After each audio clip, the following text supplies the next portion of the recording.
അപ്പത്തിൻ്റെയോ പത്തിരിയുടെയോ പൊറോട്ടയുടെയോ ബ്രെഡിൻ്റെയോ ചപ്പാത്തിയുടെയോ ഒക്കെ കൂടെ കഴിക്കാനായിട്ട് നല്ല കിടു ടേസ്റ്റ് ആയിട്ടുള്ള ഒരു മട്ടൻ ചുക്ക എങ്ങനെ ഉണ്ടാക്കും നോക്കിയാലോ. Welcome back dears.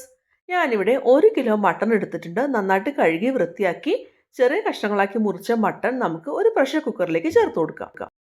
അതിലേക്ക് ആവശ്യത്തിനുള്ള ഉപ്പ്, 1/2 ടീസ്പൂൺ മഞ്ഞൾപ്പൊടി, ഒപ്പം തന്നെ 1 ഗ്ലാസ് വെള്ളം, ഇത്രയും കൂടി ഞാനിപ്പോൾ ചേർത്ത് കൊടുക്കുന്നുണ്ട്.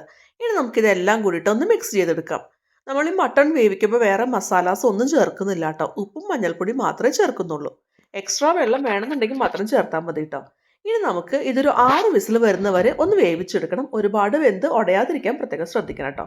ഇനി ഒരു പാനിലേക്ക് 4 ടീസ്പൂൺ മുഴുവൻ മല്ലി, 4 ടീസ്പൂൺ കുരുമുളക്, 1 ടീസ്പൂൺ ജീരകം, 1.5 ടീസ്പൂൺ പെരുംജീരകം, 3 കറുവപ്പട്ട, 2 ഏലക്കായ, 6 ഗ്രാമ്പു, ഇത്ര ഞാനിപ്പോൾ മസാലയായിട്ട് ഇതിലേക്ക് ചേർത്ത് കൊടുക്കുന്നുണ്ട്.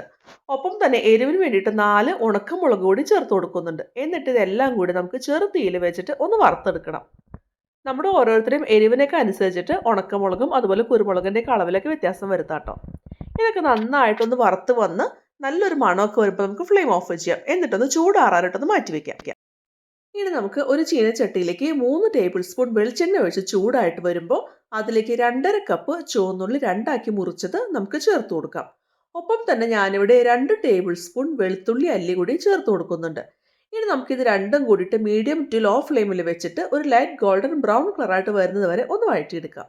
ആ സമയം കൊണ്ട് നമ്മൾ വറുത്ത് വെച്ചിട്ടുള്ള മസാലയൊക്കെ ചൂടാറിയിട്ടുണ്ടാവും. ഇനി നമുക്കൊരു ഫൈൻ പൗഡറായിട്ട് ഇതൊന്ന് പൊടിച്ചെടുത്തൊരു സൈഡിലേക്ക് മാറ്റി വയ്ക്കാം. ഇനി നമുക്ക് വഴറ്റി വെച്ചിട്ടുള്ള ഉള്ളിയിലേക്ക് 4 ടീസ്പൂൺ ഇഞ്ചി വെളുത്തുള്ളി പേസ്റ്റ് ചേർത്ത് കൊടുക്കാം.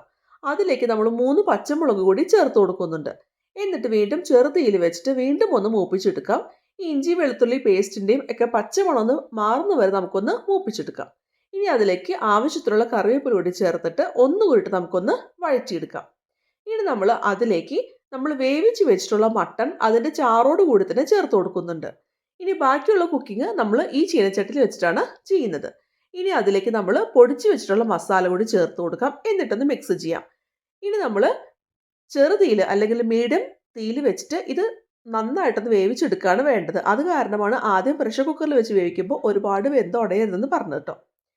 ഇടയ്ക്കൊന്ന് ഇളക്കി കൊടുക്കാനായിട്ട് മറക്കരുത്. ഈ മട്ടണൊക്കെ നന്നായിട്ട് വെന്ത് വെള്ളമൊക്കെ ഒന്ന് വറ്റി മസാലയൊക്കെ ഇറച്ചി കഷ്ണങ്ങളൊക്കെ നന്നായിട്ടൊന്ന് പിടിച്ച് കിട്ടുന്നവരെ നമുക്കൊന്ന് വെയിറ്റ് ചെയ്യണം. ഇത് ഒരുപാട് ഡ്രൈ ആയും പോകരുത് കേട്ടോ. ഇനി അതിലേക്ക് നമുക്ക് 2 ടേബിൾ സ്പൂൺ പൊടിയായിട്ട് അരിഞ്ഞ മല്ലിയില ചേർത്ത് കൊടുക്കാം. എന്നിട്ട് ഫ്ലെയിം ഓഫ് ചെയ്തതിന് ശേഷം ഒന്ന് മിക്സ് ചെയ്ത് കൊടുക്കാം. ഈ മസാലയ്ക്ക് ഇതുപോലെ പെരണ്ടിരിക്കുന്ന ഒരു സെമി ഗ്രേവി പരുവമാണ് ഈ ഒരു മട്ടണ് വേണ്ടത് കേട്ടോ. അപ്പോൾ ഇത് ഉടഞ്ഞു പോകാതിരിക്കാനാണ് പ്രഷർ കുക്കറിൽ ആദ്യമേ തന്നെ ഒരുപാട് വേവിക്കരുതെന്ന് പറഞ്ഞത്. ഇത് കുറച്ചും കൂടി ചൂടാറിക്കഴിഞ്ഞാൽ ഒന്നുകൂടിയിട്ട് കുറുകി വരും കേട്ടോ. അപ്പോൾ ഈ ഒരു പരുവത്തിൽ വേണം നമ്മൾ ഫ്ലെയിം ഓഫ് ചെയ്യാനായിട്ട്. ഇത് നല്ല ചൂടോട് കൂടി തന്നെ അപ്പം, ഇടിയപ്പം, പത്തിരി, പൊറോട്ട, ചപ്പാത്തി അല്ലെങ്കിൽ റൈസ് ഐറ്റം ഇതെല്ലാത്തിൻ്റെ കൂടെ കഴിക്കാൻ പറ്റുന്ന അടിപൊളി കോമ്പിനേഷനാണ്. അപ്പോൾ എല്ലാവരും ഇത്തവണ ക്രിസ്മസിന് ട്രൈ ചെയ്യണേ.